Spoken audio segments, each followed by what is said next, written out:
Ready when you are. Ready as ever be. Well, good morning, everybody. I hope you're having a fantastic Friday. So I've got a brilliant guest. I mean, they're all brilliant, but extra brilliant guest with me today. I've got Toby Martin, who is not only a regional executive at Property Mark, which we'll talk about later on today. You're also the head of lettings at Reside, not Reside, as I called it earlier, in Bath, which you've been doing now for the last 13 years. So, Toby, Yeah, thank you for making time in what is your very busy schedule to come on thank today. you. So I've given a bit of a highlight about what you've done historically. So you've been at Reside now for what, 13 years it looks like, or coming up 13 years? It's coming up 13 years, and it's still to date my only job in the sector. So I'm a lifer. You'll never Yeah, leave. You'll never leave. I'll never leave. It's like the Hotel California here. I can check in, but I'll never leave. Absolutely. So I was looking at your LinkedIn profile yesterday and I was laughing to myself as I was reading it because it's very you. So you said I'm a failed rock star, failed stand-up comedian, and a failed English teacher, Yeah. and now I do lettings. So how did you arrive at becoming a lettings agent to start off with from all of I'm that? glad you saw that. I recently rewrote my LinkedIn bio, and I was quite proud of it. Very good. And actually, it's funny. This ties into what we were talking about just before we started recording. I spent a whole evening on the sofa with my laptop. My wife was like, "What are you doing?" I was like, "I'm redrafting my LinkedIn bio." Why?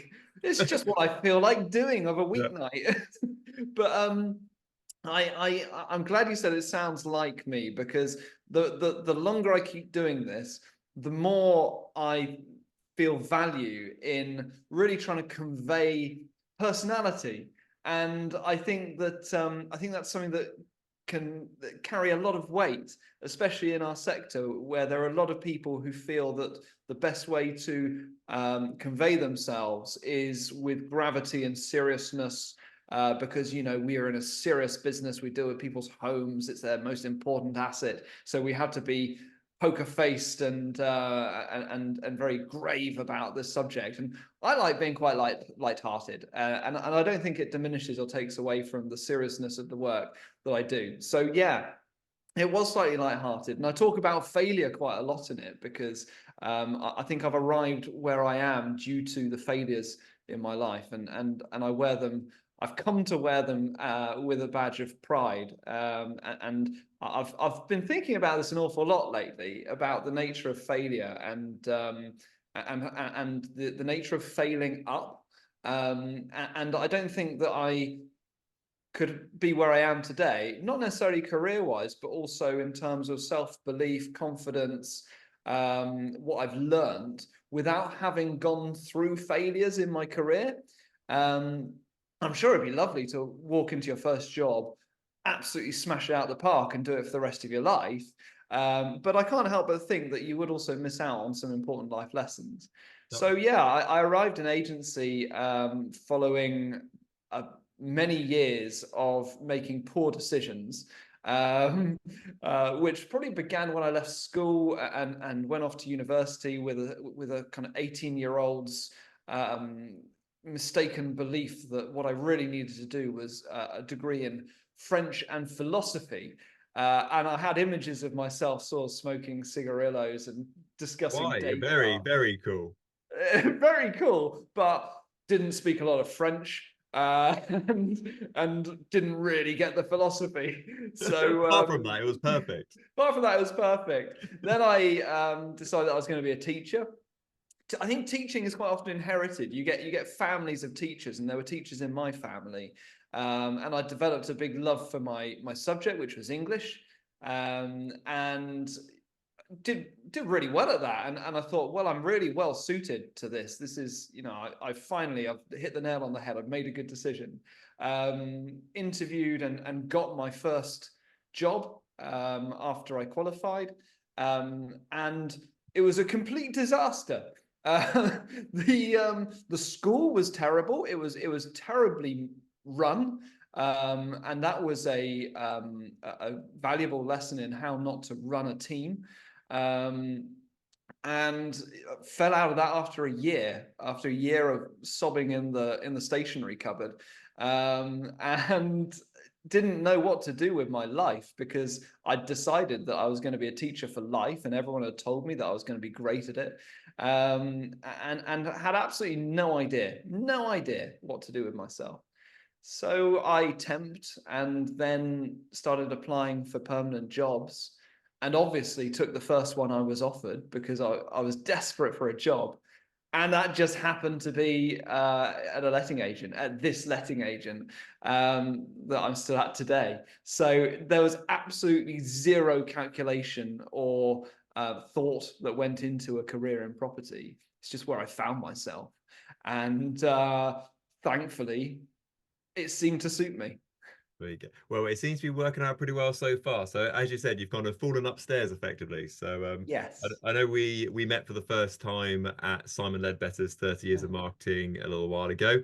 So also we talked about the personality test when we were doing that. My number one job on my personality test was a teacher. Was it really? It was, Yeah. but I don't like kids. So therefore, my job of teaching adults is absolutely perfect for me now. Do you know, I think there are an awful lot of teachers who don't like kids, so Well, don't let that put you off. yeah, don't let that hold you back. Yeah.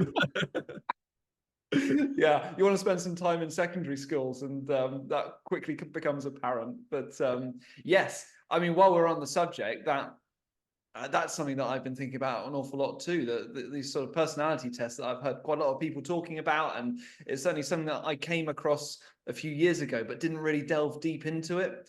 And now now I have managerial responsibility for a company. It's definitely something that I've come to think, well, why on earth don't people do this, both from a personal point of view and a managerial perspective as well?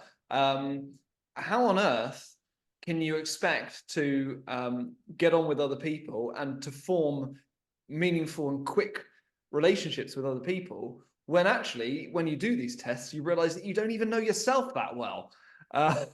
And so, yeah, it's fascinating. And if you don't know what I'm talking about, then there's various different versions of this, aren't there? There's the disc profiling, and there's the 16 personalities, and they all sort of intertwine.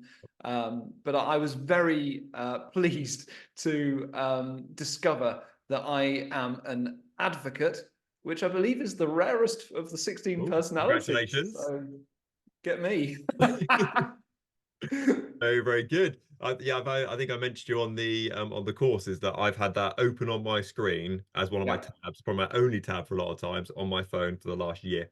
And anytime I feel stressed or about anxious about something or anything like that, I just read through it and I'm like, yeah, that it's natural I'm feeling that way because you feel uncomfortable in these situations, you feel happy in these situations, and therefore, yeah, it's actually Yeah. okay. So, I tip number one of the day, if you don't know what absolutely your love that. personality type is, go onto Google, 16 personalities. It takes you about 5 minutes. Go on there, find out what you're all about, and you'll find it will help you throughout your days going forward. Yeah, and and then get your friends to do it, and then you have this moment where you both look at your test and you're like, oh, this is why we're friends, and That's this the is one. why we all hate that person. Yeah, quite, quite.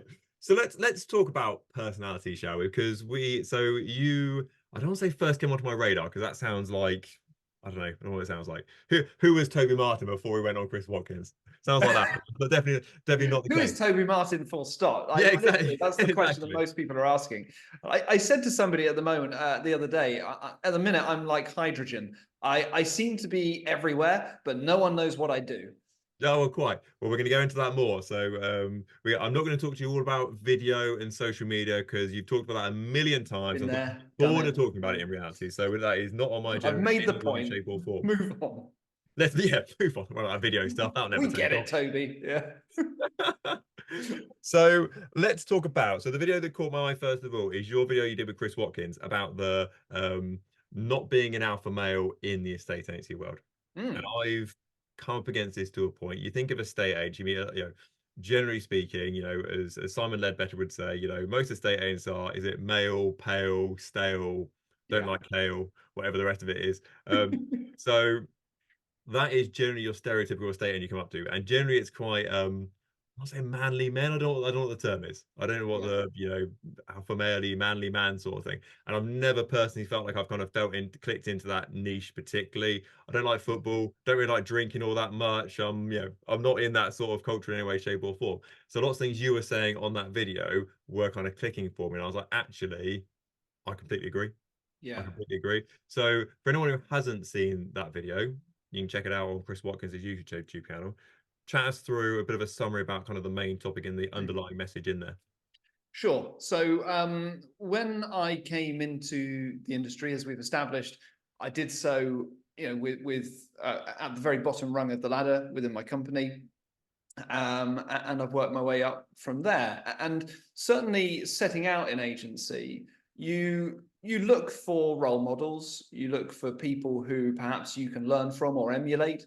And the most obvious ones to me from a male perspective, the loudest voices were definitely perfectly impressive people. I've got zero against them. I've come to love these people, but they were big voices, larger than life personalities, quite loud, brash people. What we would call alpha males, extremely at least outwardly confident types. And I don't see a lot of myself in that. I'm more pale, male, and frail.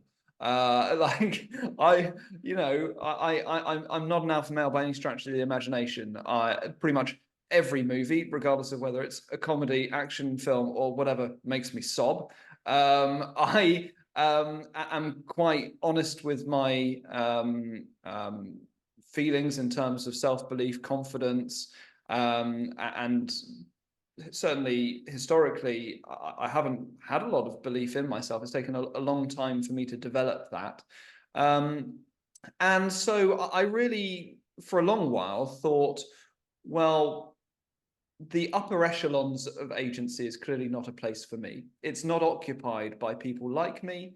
And so this is my place, as an admin boy. I'm never clearly going to work my way up to greater things. And it was only really once I started to grow my network within the agency, get to know people better, get to know more people who are actually running businesses and very successfully, that I realized that the loudest people in the room are not the only people who are running businesses effectively, and that I can learn from and that I can hold up as role models. Perhaps you just have to look slightly harder, and then you'll find people who are like you. And so really, I wish that I'd realized sooner that the world of estate agency is actually a very open church. And I think that this is something that has changed more in recent years, especially as more and more people flood to social media and share their stories, and personal branding has become a far greater thing. You certainly see a far greater range of personalities on LinkedIn now than perhaps you did 10 years ago. And I've come to realize that actually you can be quietly devastating in business. You can be successful in your own way. You don't have to emulate the people who you see doing things the loudest or in the most confident way. And actually, I've come to realize that empathy and imposter syndrome and everything that falls under that bracket can actually be used as a bit of a superpower. It really helps you in terms of building connections with people. It makes you relatable. It makes you empathetic. It makes you a better learner because you're more willing to listen to others rather than just advocate your own beliefs and put them on other people. But for a long time, I did struggle with that. And even when I started to move into get more responsibility and take up a managerial position, I felt like I had to try to be somebody who wasn't me. And since building that network that I've got now, which I have to say is probably female dominated, and I mention that for a reason, because I think it's really important not to surround yourself by other people who are just like you, which I think is something that a lot of men are guilty for. And that stereotypical image of a bit of a boys' club or a men's club is something that, if you turn back the clock a bit, was probably quite prevalent in estate agency and is still in certain areas of the industry. But is, I think, being challenged more now, and I hope that things are moving in the right direction in that way. And as a bloke, I've got a lot from surrounding myself with a more diverse crowd. And I've seen that different personalities and different approaches can be perfectly successful. And that you can, if you work hard and if you do have a core of self-belief, even if there is doubt chipping away at the edges of that, and if you are committed to constantly grow and learn, then you can be very successful. Absolutely. Now, you kind of took the words out of my mouth when you talked about that being your superpower, because the best salespeople that I know, bar none, have that personality. And they're the personality where on the surface, they are the nicest, most friendly, your best mate. Hello, darling. How are you? How was this? How was that sort of thing? But just about a foot below the surface, there Yeah. is someone who knows exactly what they want. They're driven, and I want to get this and I want to get that. And you're going to put an offer on this house, and we can get agreed. You're going to be a landlord with me, whatever it may be. And they are the best salespeople that you're like, hi, darling, how are you? Hugs and kisses. And before you know, you're signed up and you're on the market. Yeah. Like they are the best salespeople, bar none. So I'd absolutely say for anybody who is watching this who thinks himself, I'm not the backslapping alpha male, you know what, swinging sort of personality, that can absolutely be a superpower without a doubt. So yeah, you really took my words out of my mouth on that one. 100%. And that particular, in terms of using it as a sales technique, I've read it referred to as disarmament. Yeah. And so, yeah, it's a very charming and disarming way to approach a potential client. And sometimes I like to go as far as actually recognizing the excellence of other local businesses. And actually, when you say to a client, so take two different approaches. The first is, Mr. Smith, you want to work with us because, quite frankly, we are the best. And you want to hear what some of the other agents are doing, like so and so, the things I've heard about them. But we are the best. And compare that to someone who goes, well, do you know what? We're very good, but I can't tell you that we're the best because that depends on your criteria. And do you know what? There's other agents in town who are really competent, and you should go and look up Aspire. They're a fantastic letting agent. But what we want to do is we want to work out who's best for you. There is no best in town. There's just who's the best for you. And acknowledging the existence of other good agents, because every town, there's not one best agent. There's several very good agents. And sometimes just acknowledging that, it breaks down barriers and it disarms your client. And being that transparent and honest with them, because you're building trust, and honesty builds trust. And having that level of honesty of actually acknowledging, well, do you know what? You could probably quite happily use another company. And that approach, I love that. And if someone said that to me, I would think, you know what? I really trust you. It's having that confidence, isn't it? So if someone said to me, for example, I had no training whatsoever, and someone said to me, I don't know, sell me this pen or whatever it may be. I'd be like, it's an amazing pen, it's the best pen, it's the best thing in the world, it's this, it's that sort of thing. And it's just like throwing things at people saying, we're amazing, we're the best, you need this in your life, sort of thing. But actually, the more confident thing to be and the more confident place to be is actually going, actually, I don't need your business. If I don't want it, I can walk away from it and I'll be absolutely fine. And suddenly people are like, what do you mean you don't need my business? Yeah. What do you mean you can work with other people? No, I want to sign up with you because now suddenly I can't have it. So almost Imagine, a self-fulfilling prophecy there. imagine saying to somebody, do you know what? Actually, you can't have this pen. Exactly. They're instantly going to go, but I want the pen. Yeah. Yeah. Absolutely. That is a great sort of metaphor for it to say in that situation is that people want what they can't have. Yes. And if you go down their door and say, just bang their door down with USPs and we're this and we're that, you got to have the cojones behind you to say, actually, yeah, we're good, but everyone else is good as well. But this is what we do. This is people that fit with us. And if you don't fit with us in that case, then great, give these guys a call. I'll even pass you their number. That takes real cojones. And this is why I've come to a place where I am now comfortable with my imposter syndrome. Because without that, you would, if you had zero imposter syndrome, you would be going, we are the best. I am the best. Me. And yeah, I think there's a lot of talk about imposter syndrome, and I know that there's different degrees of it, and it can be crippling, of course. But I think that a lot of people underestimate what a useful tool it is. 100%, 100%. So let's talk about, you mentioned it earlier about kind of falling forwards, failing forwards, whatever the term is, kind of getting things wrong, but then it working out in the long term. So I would say, we talked about superpowers earlier. I would say my superpower in business is the fact I'll just give it a go. literally put me in the right direction and be like, Chris, we need to do a video on this, or Chris, we need to go and do that, or I'll be like, yeah, cool, I'll give it a go. Yeah. It might be the best thing in the world, it might be the worst thing in the world, but I'll learn from it and I'll do something better next time, sort of thing.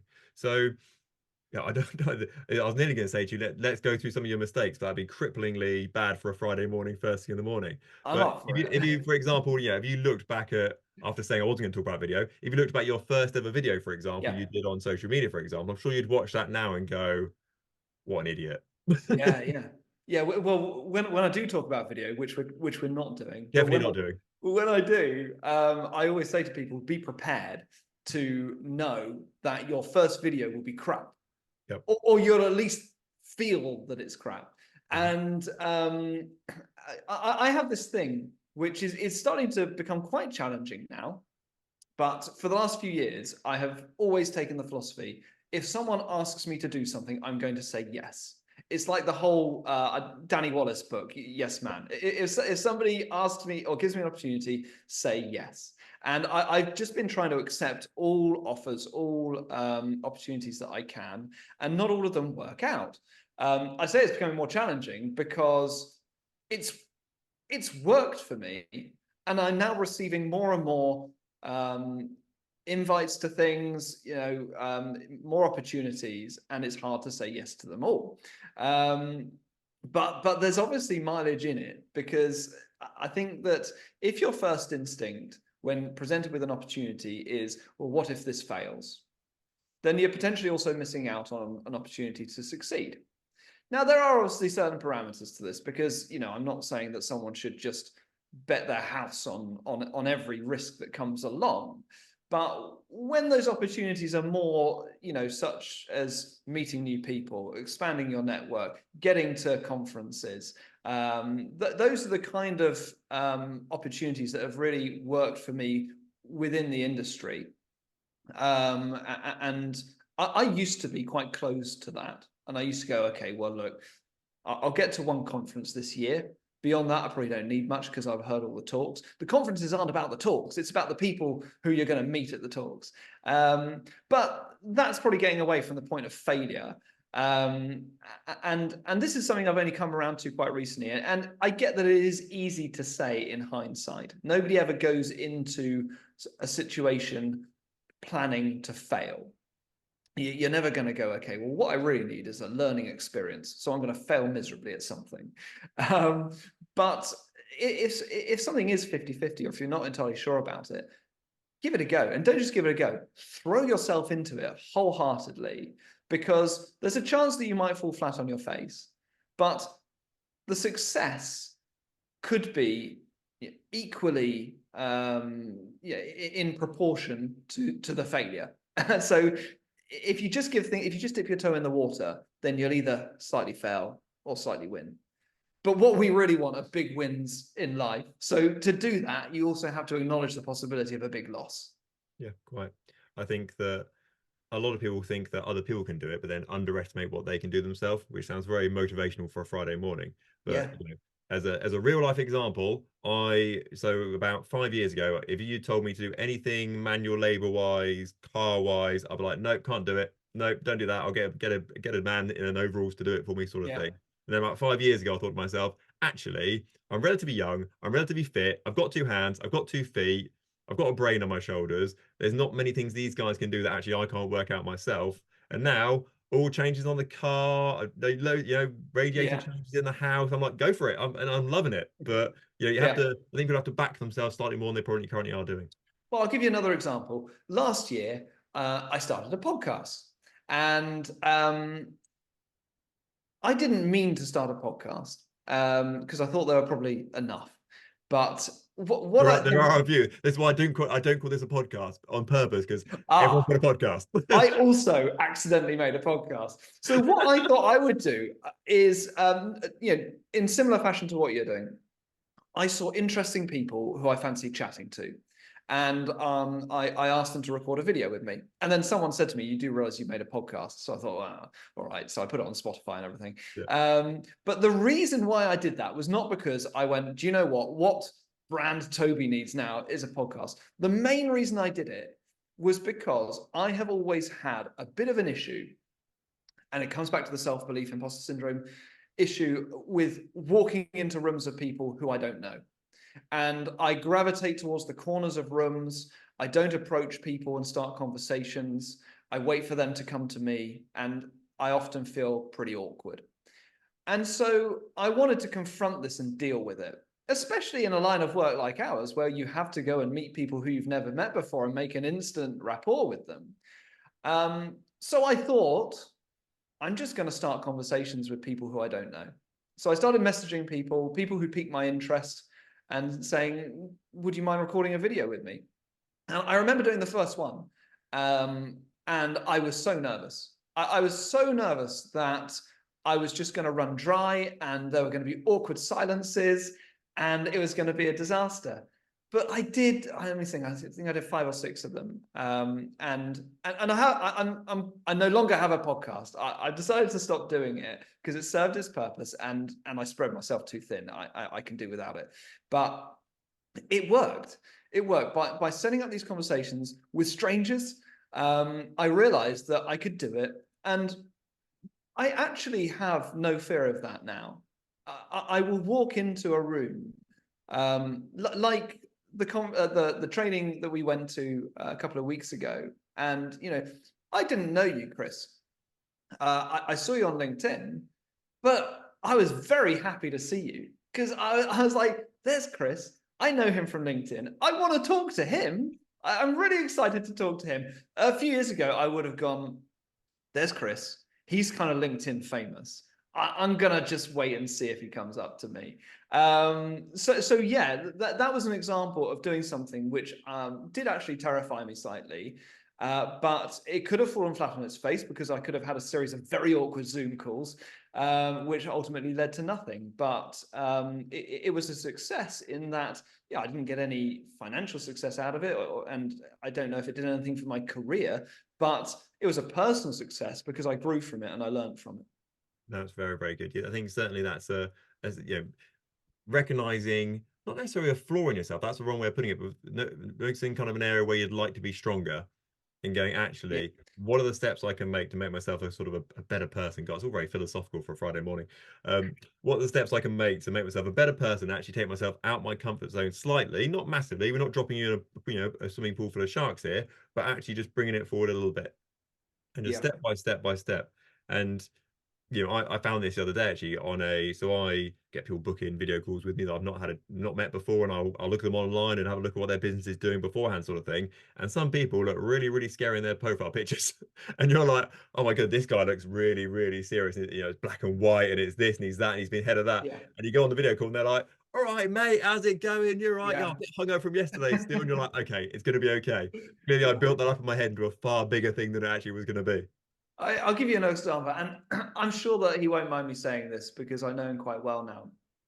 An example of somebody who I was actually terrified to meet, simply because I didn't think that I would be up to their standards, is Simon Whale. Oh So, yeah. Simon Whale is such a big personality, and he's so entertaining, and he's so loved within the industry that I thought, well, if I have a conversation with Simon, I'm just not going to be as entertaining as him. So I've met him a few times now, and I've chatted with him easily enough to know that he is an incredibly kind, considerate person who is not all that. He listens as well as talks, and that again proved to myself that you don't have to be the loudest person in the room to get on with people who are big personalities. Different personality types do mix.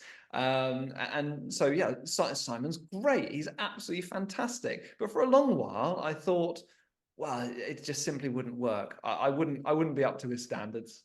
Yeah, Simon is definitely the biggest personality in the room, in no matter almost which room you're going into. I remember going Yeah. to a conference a little while ago, and Simon did a presentation for about an hour or so, and it was full Simon. Everyone was laughing and all those sort of bits and pieces. And I thought to myself, thank God I'm not going up after him because it was so like entertaining from start to finish, Yeah. jokes, this, that sort of thing. But I thought that's a tough act to follow.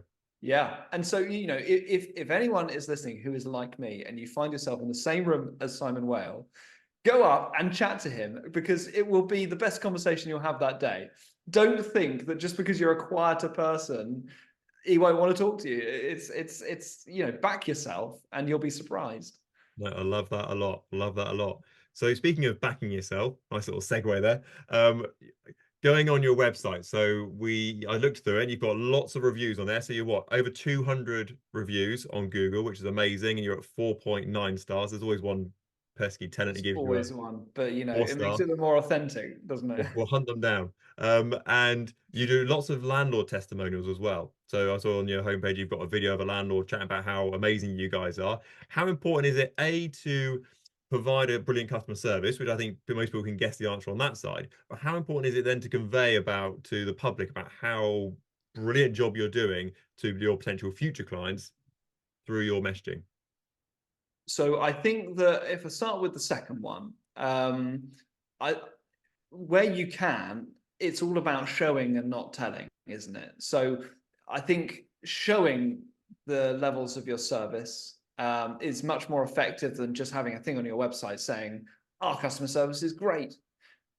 You've got our word for it. And so I do think that getting clients on camera, that's the golden ticket for me. And it's really hard. And we've only had a couple do it. But to be fair, we could probably be better at asking. I think it's one of those things where you probably underestimate how many would agree to do it if you do ask, but we're all slightly scared to ask the question. And so, we ask for Google reviews regularly. That's our bread and butter in terms of getting validation of our service that we can show to prospective clients and share on our website, because we don't want it to come from us. We want it to come from our clients. So Google reviews are great for that. And we go for Google reviews. I know obviously there's other platforms, but I just like the fact that surely every potential client's journey starts with Googling a company. So that's why we want them on Google. And yeah, getting clients on camera is, I think, probably the single most effective form of persuasion when it comes to convincing prospective clients, because you're not even having to do the work yourself. You're just saying, look, listen to this person. And we had a couple of clients who we've worked with for many years who we were confident would be happy to do that. So we lined it up. We sent a camera crew around it. It was at the time when we were doing some promotional videos for ourselves for the website. So we had a professional do it. And actually, if anything, I think those videos maybe are too slick, because it adds a sheen of production to it. And I think what you want is authenticity. So I think that actually what we should be doing, and this is very helpful, thanks, Chris, because I'm thinking aloud now, is actually just lining up Zoom calls like this. And I think that if you line up Zoom calls with your clients and just ask them to, it can even be just to check in with them and say, look, can I have a quick chat to make sure you're happy? And then just drop a question in there to say, so are you happy with our service? And if they give you a lovely reply, you can say, well, thank you so much. Do you mind if I just use that clip? You would have to press record before then. So do you mind just You're saying like, that again? yeah, And what if do I you hit think of my record, service? Record. yeah, No pressure. yeah. Yeah, thinking it through, they say something lovely, then you can very easily just say to them, oh, that's so kind, thank you. I would love to use that. Do you mind if I just record you saying that? And I bet that most of them would. And then you've got kind of video content that is trustworthy, because it looks just like everyday video like this. And I think that really conveys the message well. So yes, our website, we're working on it at the moment. I want to get lots more video on there. It doesn't have enough. But the Google reviews are great. They're probably our single best selling tool when we're selling to new clients. And the videos, yeah, I just want more of them. You again, you've segued quite nicely into my next question, which is, where do you find most of your landlords come through from into your business? Is it they look up on Google because you've got a good presence on that side? Is it word of mouth? Is it advertising? What's your number one pull? So number one is word of mouth. And that's by virtue of us having, Bath. So for those of you who don't know me, I work in Bath. And Bath is a city, but it's tiny. And it's a unique place in terms of the sort of the local culture and just the feel of the place. And the kind of the phrase that everyone says is, "Oh, Bath's a very small place." Bath's a very small place. Word gets around, and reputation travels very easily in Bath. So word of mouth is our number one. But I think that is also fueled by the Google reviews comes quickly behind.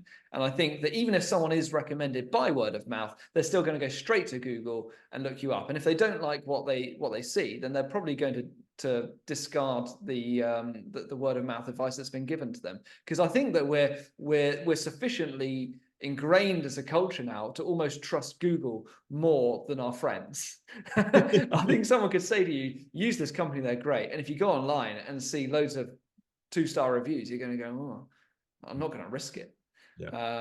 Yeah. So I've just made that up, and actually that's shocking, isn't it? We trust Google more than our friends. Well, it's probably the reality these days. Like, can over 200 people be wrong? My one friend can be wrong. Can 200 people be wrong? Well, Exactly. maybe. 200. I trust 200 strangers more than one friend. Don't don't use that as the promotional clip for this interview. Absolutely, absolutely.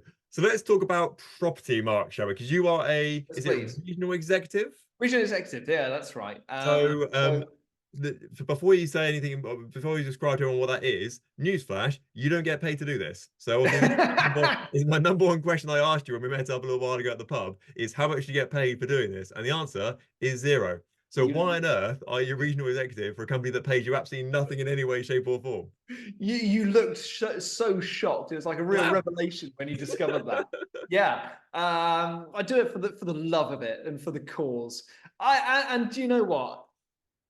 Being involved with Property Mark has been transformational for me. My career has shot off the off the rails. That doesn't sound right. It's really escalated since I started getting involved with Property Mark. And there's two stages to that, really. First was when I became a member, which obviously requires doing qualifications. And I still say that qualifications is the single most important thing that any professional should do, because I'm not just basing that on an ideological argument or trying to sell Property Mark. It's because I know how knowledgeable I was before I did my qualifications, and I know how knowledgeable I was after I did my qualifications. And I remember clients saying to me after I was qualified, "You really know your stuff." And that never happened before I was qualified when I was making it up. So yeah, you have to, the whole Stephen Bartlett thing of the buckets that you have to fill in order to progress in life. And one of them is knowledge. You can't, there's a limit to how much you can achieve without proper knowledge. So I really benefited from doing my qualifications.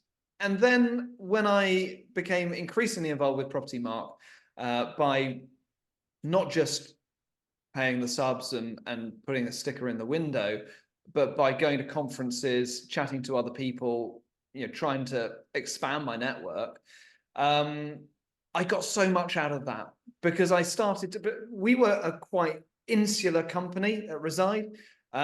We'd been going since 2008. We'd slipped into that mentality, which was like, well, it's worked so far, so we must be doing the right thing.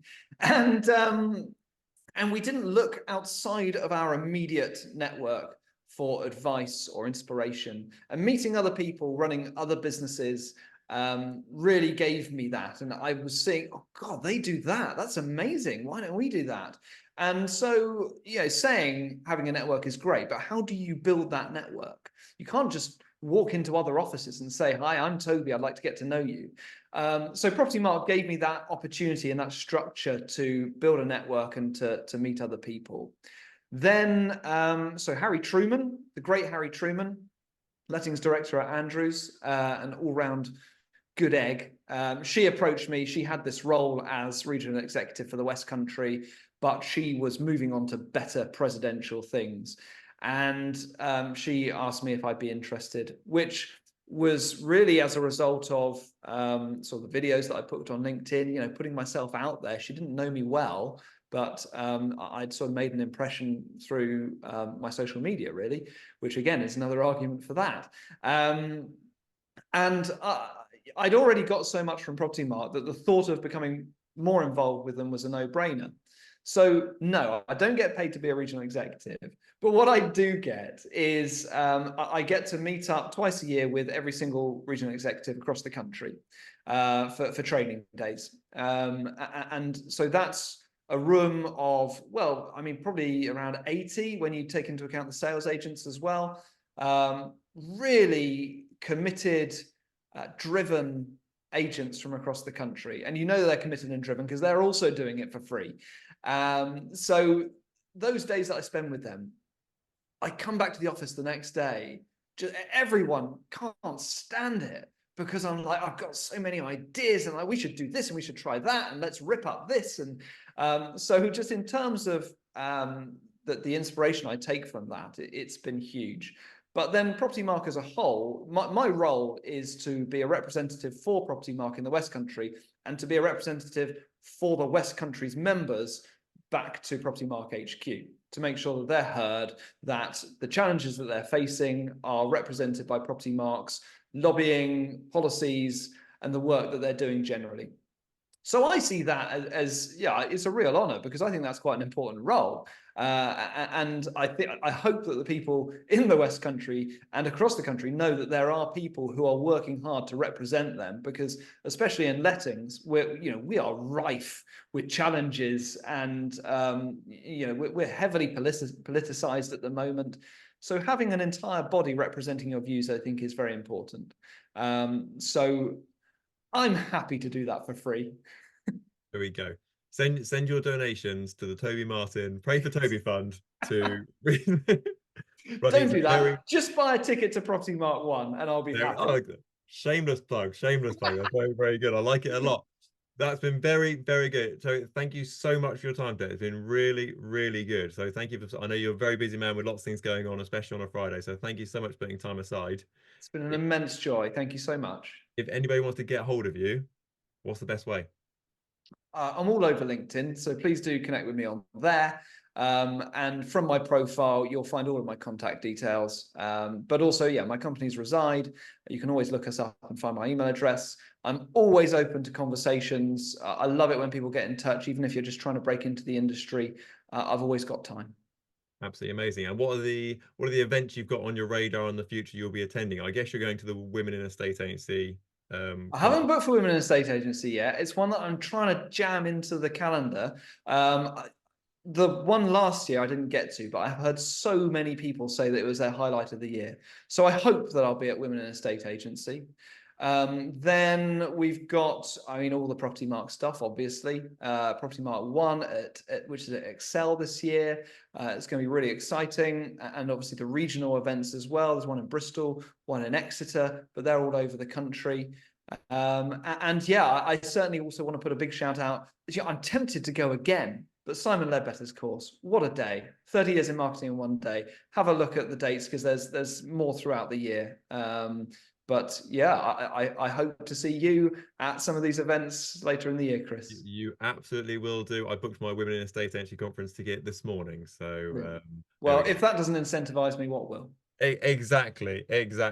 No, thank you so much for your time. Very much appreciated, mate. As always, absolutely gold. Thank you so much. Thanks, Chris.